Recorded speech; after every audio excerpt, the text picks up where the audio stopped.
Hello, friends and neighbors. Welcome to the Sunny Side of Life Bible in a Year experience. Join me each day as I read the Bible from start to finish.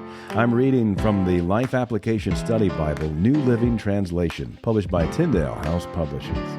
I pray this daily reading will bless you as much as it does me. So let's get started. February 4th, Leviticus, chapters 16 through 18. The Lord spoke to Moses after the death of Aaron's two sons, who died after they entered the Lord's presence and burned the wrong kind of fire before him. The Lord said to Moses, "Warn your brother Aaron not to enter the most holy place behind the inner curtain whenever he chooses. If he does, he will die. For the ark's cover, the place of atonement, is there, and I myself am present in the cloud above the atonement cover. When Aaron enters the sanctuary area, he must follow these instructions fully. He must bring a young bull for a sin offering and a ram for a burnt offering. He must put on his linen tunic and the linen undergarments worn next to his body. He must tie the linen sash around his waist and put the linen turban on his head. These are sacred garments, so he must bathe himself in water before he puts them on. Aaron must take from the community of Israel 2 male goats for a sin offering and a ram for a burnt offering. Aaron will present his own bull as a sin offering to purify himself and his family, making them right with the Lord. Then he must take the 2 male goats and present them to the Lord at the entrance of the tabernacle. He is to cast sacred lots to determine which goat will be reserved as an offering to the Lord, and which will carry the sins of the people to the wilderness of Azazel. Aaron will then present as a sin offering the goat chosen by lot for the Lord. The other goat, the scapegoat, chosen by lot to be sent away, will be kept alive, standing before the Lord. When it is sent away to Azazel in the wilderness, the people will be purified and made right with the Lord. Aaron will present his own bull as a sin offering to purify himself and his family, making them right with the Lord. After he has slaughtered the bull as a sin offering, he will fill an incense burner with burning coals from the altar that stands before the Lord. Then he will take 2 handfuls of fragrant powdered incense and will carry the burner and the incense behind the inner curtain. There in the Lord's presence, he will put the incense on the burning coals, so that a cloud of incense will rise over the ark's cover, the place of atonement, that rests on the ark of the covenant. If he follows these instructions, he will not die. Then he must take some of the blood of the bull, dip his finger in it, and sprinkle it on the east side of the atonement cover. He must sprinkle blood 7 times with his finger in front of the atonement cover. Then Aaron must slaughter the first goat as a sin offering for the people and carry its blood behind the inner curtain. There he will sprinkle the goat's blood over the atonement cover and in front of it, just as he did with the bull's blood. Through this process, he will purify the most holy place, and he will do the same for the entire tabernacle because of the defiling sin and rebellion of the Israelites. No one else is allowed inside the tabernacle when Aaron enters it for the purification ceremony in the most holy place. No one may enter until he comes out again after purifying himself, his family, and all the congregation of Israel, making them right with the Lord. Then Aaron will come out to purify the altar that stands before the Lord. He will do this by taking some of the blood from the bull and the goat and putting it on each of the horns of the altar. Then he must sprinkle the blood with his finger 7 times over the altar. In this way he will cleanse it from Israel's defilement and make it holy. When Aaron has finished purifying the most holy place and the tabernacle and the altar, he must present the live goat. He will lay both of his hands on the goat's head and confess over it all the wickedness, rebellion, and sins of the people of Israel. In this way, he will transfer the people's sins to the head of the goat. Then a man specially chosen for the task will drive the goat into the wilderness. As the goat goes into the wilderness, it will carry all the people's sins upon itself into a desolate land. When Aaron goes back into the tabernacle, he must take off the linen garments he was wearing when he entered the most holy place, and he must leave the garments there. Then he must bathe himself with water in a sacred place, put on his regular garments, and go out to sacrifice a burnt offering for himself and a burnt offering for the people. Through this process, he will purify himself and the people, making them right with the Lord. He must then burn all the fat of the sin offering on the altar. The man chosen to drive the scapegoat into the wilderness of Azazel must wash his clothes and bathe himself in water. Then he may return to the camp. The bull and the goat presented as sin offerings, whose blood Aaron takes into the most holy place for the purification ceremony, will be carried outside the camp. The animal's hides, internal organs, and dung are all to be burned. The man who burns them must wash his clothes and bathe himself in water before returning to the camp. On the 10th day of the appointed month in early autumn, you must deny yourselves. Neither native-born Israelites nor foreigners living among you may do any kind of work.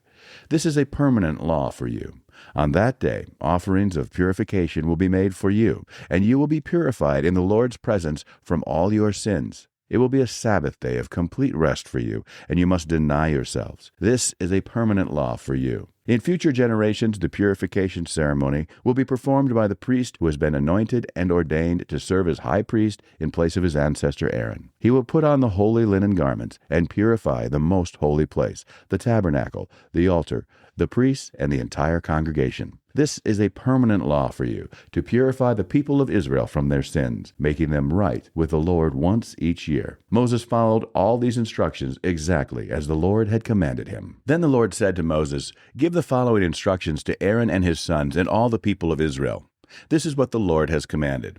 If any native Israelite sacrifices a bull or a lamb or a goat anywhere inside or outside the camp, instead of bringing it to the entrance of the tabernacle to present it as an offering to the Lord, that person will be as guilty as a murderer. Such a person has shed blood and will be cut off from the community. The purpose of this rule is to stop the Israelites from sacrificing animals in the open fields.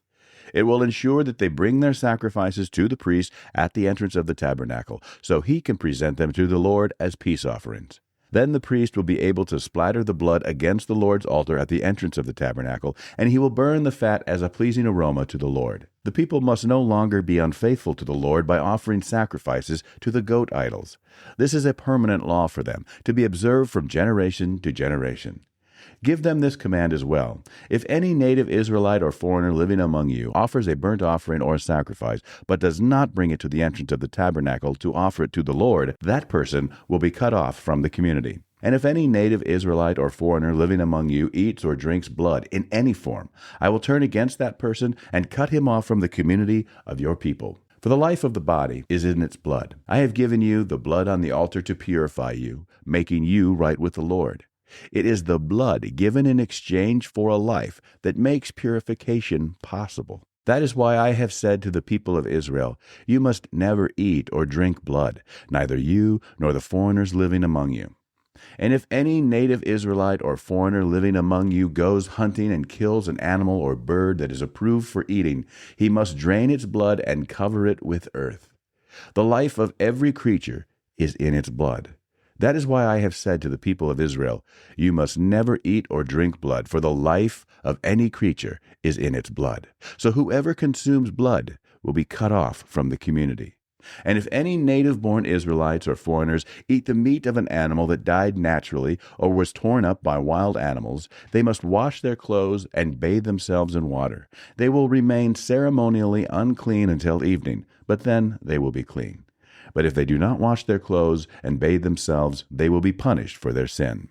Then the Lord said to Moses, Give the following instructions to the people of Israel. I am the Lord your God. So do not act like the people in Egypt, where you used to live, or like the people of Canaan, where I am taking you. You must not imitate their way of life. You must obey all my regulations and be careful to obey my decrees, for I am the Lord your God. If you obey my decrees and my regulations, you will find life through them.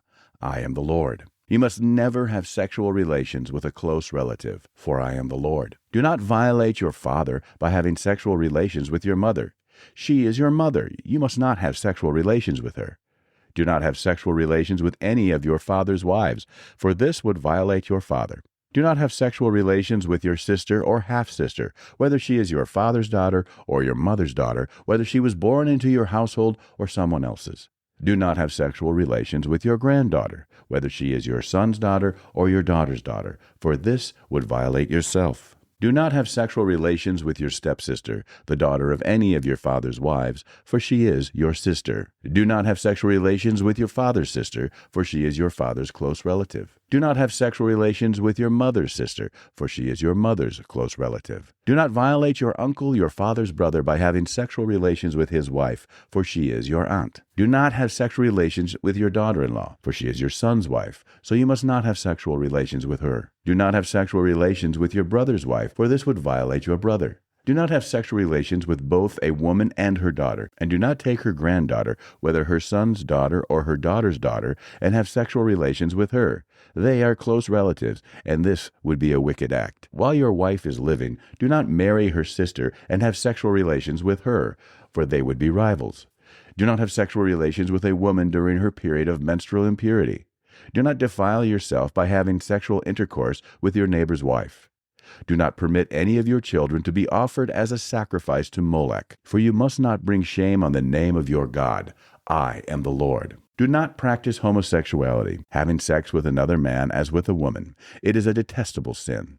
A man must not defile himself by having sex with an animal, and a woman must not offer herself to a male animal to have intercourse with it. This is a perverse act. Do not defile yourselves in any of these ways, for the people I am driving out before you have defiled themselves in all these ways. Because the entire land has become defiled, I am punishing the people who live there. I will cause the land to vomit them out. You must obey all my decrees and regulations. You must not commit any of these detestable sins. This applies both to native-born Israelites and to the foreigners living among you. All these detestable activities are practiced by the people of the land where I am taking you, and this is how the land has become defiled. So do not defile the land and give it a reason to vomit you out, as it will vomit out the people who live there now. Whoever commits any of these detestable sins will be cut off from the community of Israel. So obey my instructions, and do not defile yourselves by committing any of these detestable practices that were committed by the people who lived in the land before you. I am the Lord your God. That's it for today, friends. Feel free to read ahead on your own. Before I go, let's share the Lord's Prayer together. Our Father who art in heaven, hallowed be thy name. Thy kingdom come, thy will be done, on earth as it is in heaven. Give us this day our daily bread, and forgive us our trespasses, as we forgive those who trespass against us. Lead us not into temptation, but deliver us from evil. For thine is the kingdom, and the power, and the glory forever.